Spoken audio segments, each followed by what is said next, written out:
بسم اللہ الرحمن الرحیم الصلاۃ والسلام علیک یا رسول اللہ الصلاۃ والسلام علیک یا نبی اللہ الصلاۃ والسلام علیک یا حبیب اللہ وعلی آلک و اصحابک نور اللہ صلی اللہ علیہ وسلم۔ آج ہم آپ کے سامنے علم الصرف کا ایک نئی کتاب اپنے سلسلے کی شروع کر رہے ہیں۔ آپ کے سامنے مختصر ہے اور جامع کتاب ہے، یہ آپ کی بارگاہ میں پیش کی جا رہی ہے۔ آج کے اس سلسلے کی پہلا لیسن آپ کی بارگاہ میں پیش کر رہے ہیں۔ علم الصرف کے تعلق سے اصطلاحی اور بنیادی باتیں اس میں پیش کی جائیں گی۔ مقدمہ اس میں تعریف بیان کی جائے گی، اس کا فائدہ، اور پھر جو ہے اس فن سے تعلق رکھنے والی ضروری باتیں آپ کے سامنے پیش کریں گے۔ تو آئیے پیش کرتے ہیں۔ بسم اللہ الرحمن الرحیم۔ بسمہ سبحانہ و تعالی حامداً و مصلیاً۔ علم الصرف کی تعریف۔ علم الصرف وہ علم ہے جس سے صیغوں کی پہچان حاصل ہوتی ہے اور لفظوں کو گرداننے کا طریقہ اور ایک صیغے سے دوسرا صیغہ بنانے کا قاعدہ معلوم ہوتا ہے۔ مثلاً جس سے صیغوں کی پہچان ہوتی ہے، جیسے کہ آپ کے سامنے صیغہ آیا ضربتا، تو آپ جب اس علم الصرف کو پڑھ لیں گے اور سمجھ لیں گے تو آپ پہچان پائیں گے کہ ضربتا یہ واحد مذکر حاضر کا صیغہ ہے، ضربتو یہ واحد متکلم کا صیغہ ہے، ضربتی یہ واحد مؤنث حاضر کا صیغہ ہے۔ تو یہ صیغوں کی پہچان ہوتی ہے اس علم کو پڑھنے سے، اور لفظوں کو گرداننے کا طریقہ معلوم ہوتا ہے کہ آپ کے سامنے ایک گردان ہے ماضی کی، اس کو ہمیں کس طرح سے گرداننا ہے، ایک مضارع کی گردان ہے، اس کو ہمیں کس طرح سے گرداننا ہے۔ جیسے ماضی کی گردان کرنی ہے آپ کو نصرہ سے، تو آپ کریں گے نصرہ، نصرہ، نصرو، نصرت، نصرتا، نصرنا، نصرتا، نصرتما، نصرتم، نصرتی، نصرتما، نصرتنا، نصرتو، نصرنا۔ اسی طرح ینصرو، ینصران وغیرہ۔ تو یہ سب گردانے کرنے کا طریقہ آپ کو معلوم ہوتا ہے، اور ایک صیغے سے دوسرا صیغہ بنانے کا قاعدہ معلوم ہوتا ہے کہ آپ کو کیسے بنانا ہے۔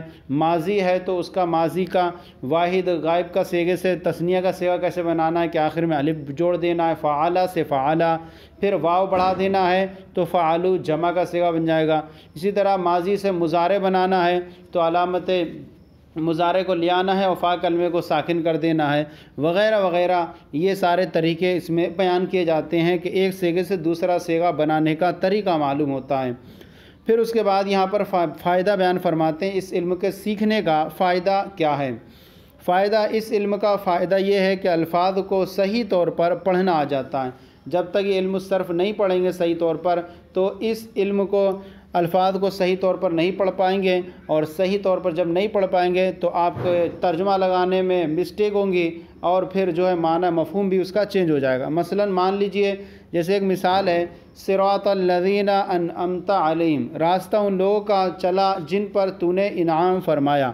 اب یہاں پر اگر ہم انمتا کی جگہ انمتو پڑھیں تو معنی بالکل بیکار ہو جائے گا۔ صراط الذین انعمت علیہم، کیونکہ پہلے واحد حاضر کا صیغہ تھا، اب متکلم کا ہو گیا، معنی چینج ہو گیا، ایک فتح سے ضمہ پہ آ گیا تو معنی ہو گیا صراط الذین، راستہ ان لوگوں کا جن پر میں نے انعام کیا۔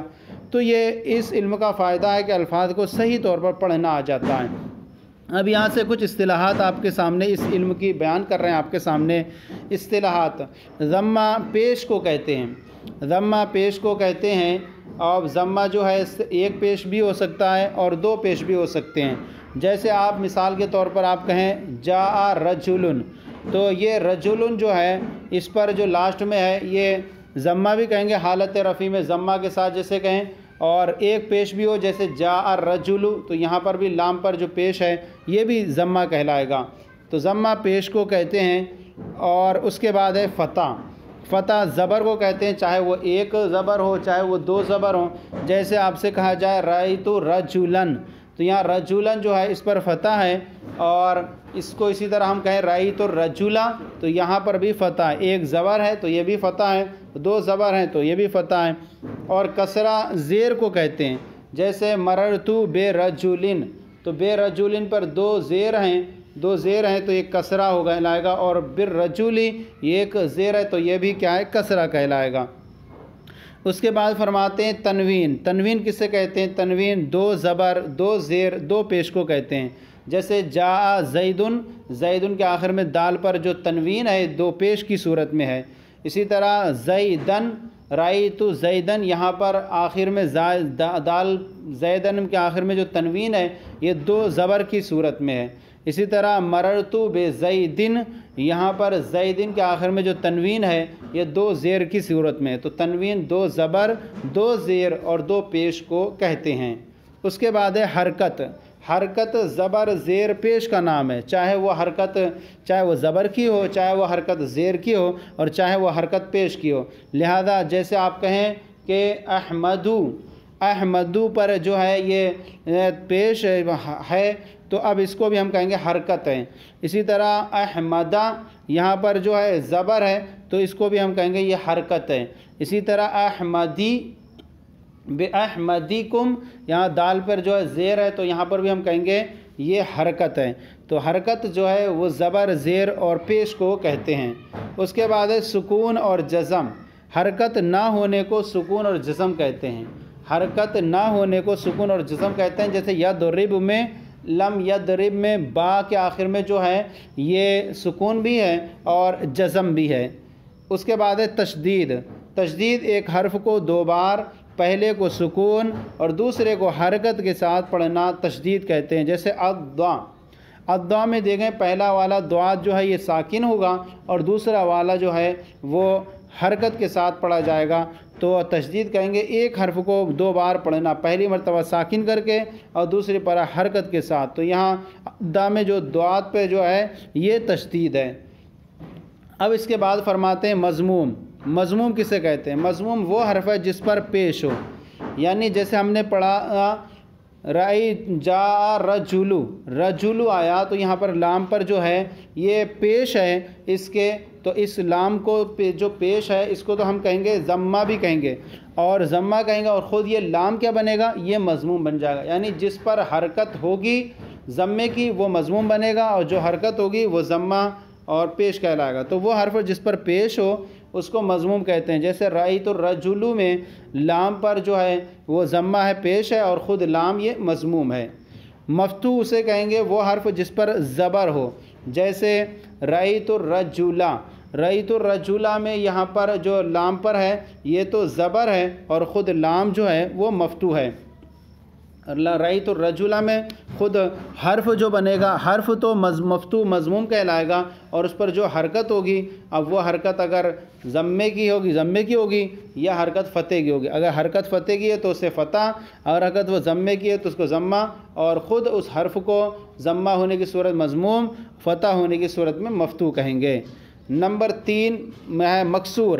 مکسور کسے کہتے ہیں؟ مکسور زیر والے حرف کو کہتے ہیں، جس پر زیر ہو اس کو مکسور کہتے ہیں، جیسے مررتو بالرجلی، یہاں لام پر جو ہے یہ کسرہ ہے، مررتو بالرجلی یہاں پر لام پر جو ہے وہ کسرہ ہے۔ اب یہاں پر لام پر کسرہ ہے تو اب یہاں حرف پر کہیں گے رجلی پر لام پر کسرہ ہے، اور خود لام جو ہے یہ مکسور کہلائے گا، یہ لام جو ہے مکسور کہلائے گا۔ اس کے بعد ہے متحرک، حرکت والا حرف، یعنی کسی پر کوئی سی بھی حرکت آ جائے مطلقاً ہے، چاہے وہ فتح کی آ جائے، ضمے کی آ جائے یا کسرے کی آ جائے، تو اس حرف کو ہم کہیں گے یہ متحرک ہے۔ لہذا جیسے ہم نے کہا زیدن میں زا پر جو آ گئی ہے فتح آ گیا، زبر آ گیا، تو یہ حرف جو کہلائے گا متحرک کہلائے گا، حرکت والا حرف۔ اس کے بعد یہاں پر فرماتے ہیں ساکن۔ ساکن وہ حرف ہے جس پر حرکت نہ ہو، جیسے یضرب میں جو با ہے اس با پر کوئی حرکت نہیں ہے تو اس ہم با کو کیا بولیں گے؟ ساکن بولیں گے، وہ حرف جس پر حرکت نہ ہو۔ مشدد وہ حرف ہے جس پر تشدید ہو، جیسے الضا۔ الضا میں جو ہے یہ دعاد تو جو ہے دعاد پر جو حرکت ہے، دعاد پہ جو ہے تشدید ہے، اور خود دعاد جو ہے وہ مشدد ہے، وہ حرف ہے جو جس پر تشدید ہو یعنی مشدد ہو۔ تو الضا میں جو ہے دعاد پر ہونے والی چیز وہ تشدید ہے، اور خود لفظ دعاد الضا میں وہ مشدد ہے۔ اس کے بعد فرماتے ہیں حرف علت۔ حرف علت 3 ہیں، اور حرف علت انہیں کیوں کہتے ہیں؟ علت معنی ہوتا ہے بیماری، اور یہ حروف علت اکثر و بیشتر گر جاتے ہیں، اس لیے ان کو حرف علت بھی کہا جاتا ہے۔ حرف علت 3 ہیں، نمبر 1 واو، نمبر 2 الف، اور نمبر 3 یا۔ مجموعے ان کا وائے ہے، ان کا مجموعہ کیا ہے؟ وائے ہوگا، یعنی الف واو یا ان کا مجموعہ وائے ہے۔ آپ فرماتے ہیں صیغہ کسے کہتے ہیں؟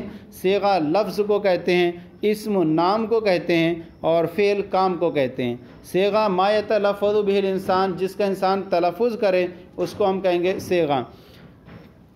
صیغہ لفظ کو کہتے ہیں، اب چاہے وہ لفظ مہمل بولے یا موضوع بولے، یہ تفصیل آپ نے علم و صرف میں، علم النحو میں پڑھی ہوگی۔ اسم کو کہتے ہیں، اسم نام کو کہتے ہیں، چاہے کسی کا نام ہو، شہر، ملک وغیرہ کسی کا نام ہو تو اس کو ہم اسم کہیں گے۔ فعل کام کو کہتے ہیں، جس میں پڑھنا، لکھنا، سونا، جگنا وغیرہ پائے جائے تو اس کو ہم فعل کہیں گے۔ زمانہ پھر آیا، زمانہ وقت کا نام ہے اور وقت 3 ہے۔ زمانہ وقت کا نام ہے اور وقت 3 ہیں۔ زمانہ وقت کا نام ہے اور وقت 3 ہیں۔ کون کون سے ہیں؟ نمبر 1 ماضی گزرا ہوا زمانہ، نمبر 2 حال موجودہ زمانہ، نمبر 3 مستقبل آنے والا زمانہ۔ ماضی گزرا ہوا زمانہ، حال موجودہ زمانہ اور مستقبل آنے والا زمانہ، یعنی ماضی پاسٹ اور حال پریزنٹ اور مستقبل فیوچر۔ اس کے بعد یہاں پر فرماتے ہیں فعل ماضی۔ فعل ماضی اس فعل کو کہتے ہیں جو گزرے ہوئے زمانہ بتائیں، یعنی گزرا ہوا زمانہ بتائے اس کو ہم فعل ماضی کہیں گے۔ جیسے ضربا، اس ایک مرد نے مارا، اس ایک مرد نے مارا گزرے ہوئے زمانے میں، تو ماضی کا آخر ہمیشہ مفتوح ہوتا ہے۔ یہاں پر آپ دیکھیں ضربا میں جو با ہے اس کا آخر جو ہے مفتوح ہے۔ اب آپ کہیں گے تثنیہ، پھر جو ہے ضربو، یہاں پر تو آخر مفتوح نہیں ہے، تو یہ اس صورت میں جب کہ کوئی معنی موجود نہ ہو تو ماضی کا آخر مفتوح ہوتا ہے۔ تو یہاں دیکھیں یہاں ضربا میں با جو ہے مفتوح ہے، اس کا ماضی کا آخر ہمیشہ مفتوح ہوتا ہے، لہذا اس فعل کو کہتے ہیں جو گزرے ہوئے زمانے میں گزرا ہوا زمانہ بتائے، جیسے ضربا۔ فعل مضارع، فعل مضارع اس فعل کو کہتے ہیں جو زمانے موجودہ یا آئندہ بتائے، موجودہ بتائے یا آئندہ بتائے، اس لیے مضارع کے ترجمے میں 2 ترجمے کیے جاتے ہیں، ایک حال کا اور ایک مستقبل کا۔ جیسے یضرب مارتا ہے، یہ حال کا ترجمہ ہوا، یا مارے گا وہ ایک مرد زمانے موجودہ یا آئندہ میں، تو موجودہ حال ہو جائے گا اور آئندہ مستقبل ہو جائے گا۔ مضارع کا آخر مضموم ہوتا ہے، جیسے آپ دیکھیں یہاں یضرب میں با ہے، یہ مضموم ہے، خود یہ حرکت جو ہے اس پر وہ ضمہ ہے اور خود یہ حرف با جو ہے وہ مضموم کہلائے گا۔ جب تک کوئی معنی موجود نہ ہو، جیسے لن یا لم داخل نہ ہو مضارع پر، تو ایسی صورت میں جب عامل ناصب و جازم سے خالی ہو تو وہاں فعل مضارع کا آخر مضموم ہوتا ہے۔ امر، امر کسے کہتے ہیں؟ امر فعل اس فعل کو کہتے ہیں جس میں کسی کام کا حکم دیا جائے، جیسے اضرب تو مار، تو یہاں پر دیکھیں کہ امر ہے، یہ مارنے کا حکم دیا جا رہا ہے۔ جب کسی کام کا حکم دیا جائے، چاہے وہ کھانے کا، پینے کا یا کچھ کام کا حکم دیا جائے، تب اس کو امر کہیں گے، اضرب، انصر، کل وغیرہ۔ اس کے بعد ہے نہیں، نہیں اس فعل کو کہتے ہیں جس میں کسی کام سے روکا جائے، جیسے لا تضرب، تو مت مار، تو مت مار، تو یہاں پر ایک کام سے روکا جا رہا ہے، جیسے لا تضرب، تو مت مار، تو اس کو ہم کہیں گے فعل نہیں۔ امر اور نہیں کے آخر میں، دونوں میں آخر میں سکون اور جزم ہوتا ہے، اور خود یہ حروف جو ہوتے ہیں وہ ساکن ہوتے ہیں۔ اس کے بعد ہے اثبات اور مثبت، دونوں ایک ہی نام ہے، مثبت جملہ مثبت یا اثبات فعل کے ہونے کو کہتے ہیں، یعنی پازیٹیو جملے کو ہم فعل مثبت کہیں گے، جیسے ضربا اس نے مارا، یضرب وہ مارتا ہے۔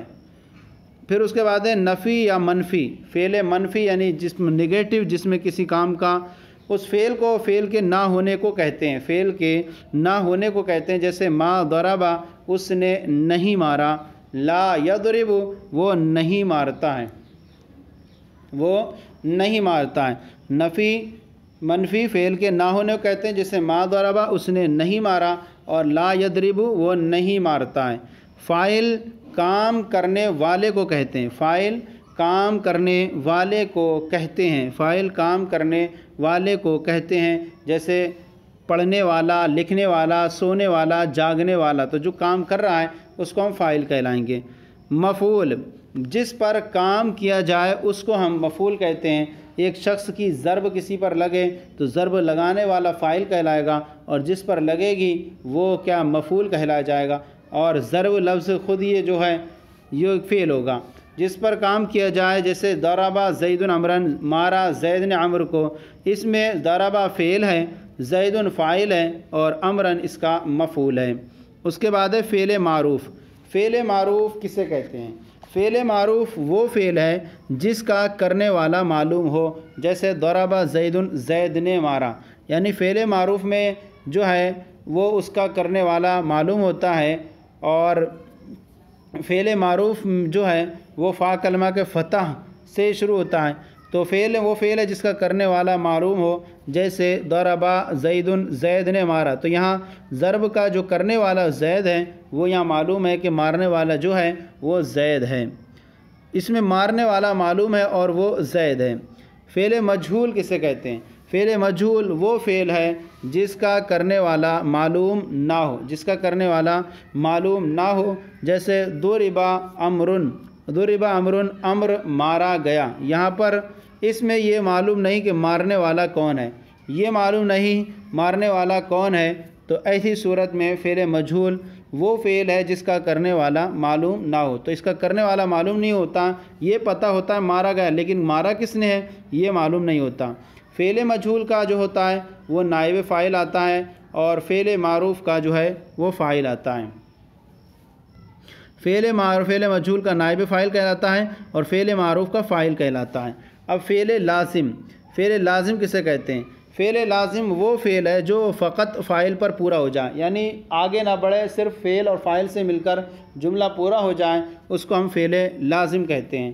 جیسے جلس زیدن، زید بیٹھا، یہاں پر پورا جملہ جو ہے وہ جلس زیدن سے مکمل ہو گیا، تو اب اس کو ہم کہیں گے فعل لازم، اور جلس یہ فعل ہے اور فعل لازم جو فاعل پر پورا ہو جائے۔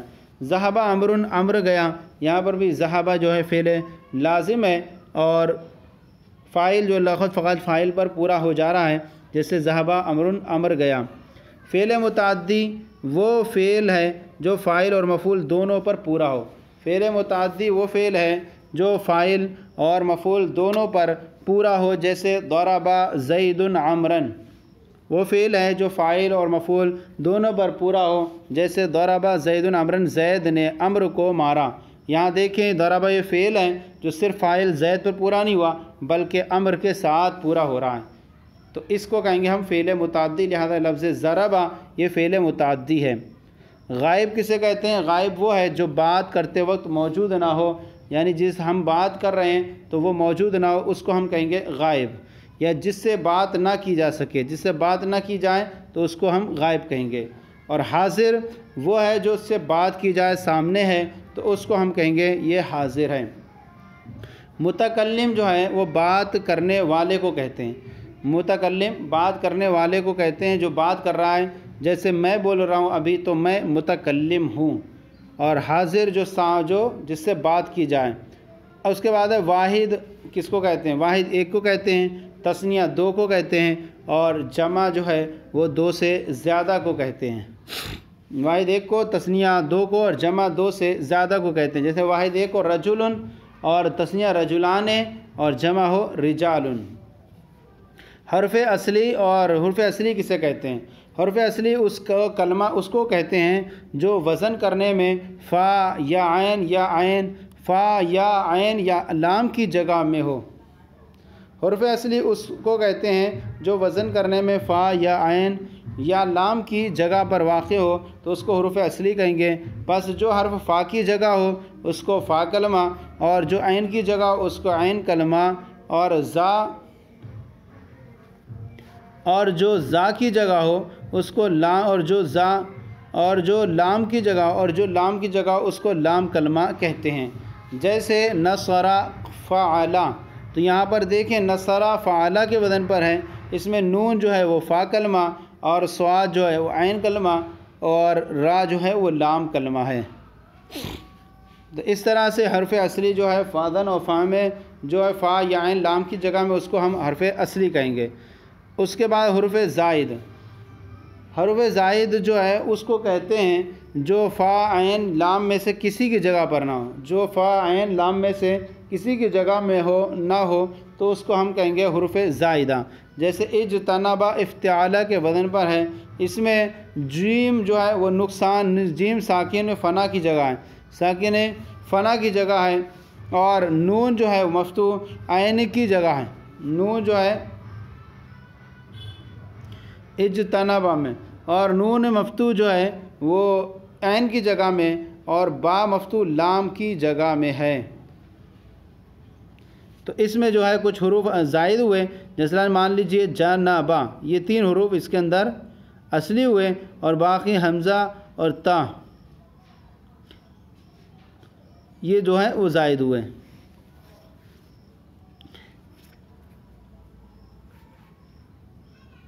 اس کے بعد یہاں پر فرماتے ہیں پس جیم نون با حرف اصلی ہوئے اور باقی حرف یعنی حمزہ اور تا یہ زائد ہوئے۔ اس کے بعد یہاں پر آپ کے سامنے فرماتے ہیں افعال اور ان کے صیغے اور گردانیں۔ آپ کو یہ جاننا چاہیے کہ عربی میں جو ہے وہ تقریباً 14 طرح کے صیغے آتے ہیں، اور تو وہ ضمیر مرفوع متصل، ضمیر منصوب متصل، ضمیر منصوب متصل اور ضمیر مرفوع منفصل۔ اس کے بعد ہے اب یہاں پر افعال اور اس کے صیغے اور گردان ہیں۔ یہ ضمیریں جو ہم نے آپ کو بیان کی، یہ ضمیریں ہوتی ہیں جو 70 ہوتی ہیں، ان میں سے جو ہیں 70 ضمیریں ہیں، 70 اور 14 جو ہیں مذکر غائب کے لیے، 14 مؤنث غائب کے لیے۔ تو یہ ضمیریں جو ہیں وہ 70 ہیں، اور ان میں سے جو ہیں ضمیریں یہ 70 ہیں، اور 70 میں سے جو ہے ضمیر مرفوع متصل ہیں، ضمیر منصوب متصل، ضمیر مرفوع منفصل، ضمیر مجرور متصل۔ تو اس طرح سے جو ہیں 14 پنجے 70، اور یہ 14 جو ہے ضمیریں ہوتی ہیں گردان کے اندر، اس طرح سے 5 ضمیروں کی قسمیں نکلیں گی: ضمیر مرفوع متصل، ضمیر منصوب مرفوع منفصل، ضمیر منصوب متصل اور ضمیر منصوب منفصل، اور ضمیر مجرور متصل۔ افعال اور ان کے صیغے اور گردانیں، عربی میں فعل ماضی وغیرہ کے 14 صیغے آتے ہیں، جن کی تفصیل یہ ہے۔ اب یہ 14 صیغے ہوں گے، تو جب عربی کی جب کبھی تو اس میں ظاہر کو استعمال کریں گے، اور اس میں ظاہر نہ ہو تو وہاں ضمیر استعمال کی جاتی ہے۔ ان میں سے کون سے صیغے کس کے لیے آتے ہیں؟ 3 مذکر غائب کے لیے، اور 3 مؤنث غائب کے لیے، 3 مذکر حاضر کے لیے اور 3 مؤنث حاضر کے لیے، اور 2 متکلم کے لیے، یعنی مذکر مؤنث متکلم یعنی متکلم واحد متکلم اور جمع متکلم۔ متکلم کا پہلا صیغہ واحد مذکر اور واحد مؤنث کے لیے، متکلم کا پہلا صیغہ واحد مذکر اور واحد مؤنث کے لیے آتا ہے، اور دوسرا صیغہ جو ہے وہ تثنیہ مذکر، تثنیہ مؤنث، جمع مذکر اور جمع مؤنث کے لیے استعمال کیا جاتا ہے۔ تو اس طرح سے جو آج کا جو ہمارا سبق تھا، جو علم صرف کا لیسن نمبر 1 آج آپ کی بارگاہ میں پیش کیا گیا، آج کا سلسلہ آپ کو کیسا لگا ضرور بتائیں۔ اگر کوئی کمی ہو تو اصلاح فرمائیں، اور ہمارے چینل مفتی گلید مصباحی کو سبسکرائب کریں، دوسروں کو شیئر کریں تاکہ دوسرے بھی آپ کے ساتھ ثواب میں شریک ہو جائیں۔ جزاکم اللہ خیرہ، اللہ آپ کے علم میں برکتیں عطا فرمائیں۔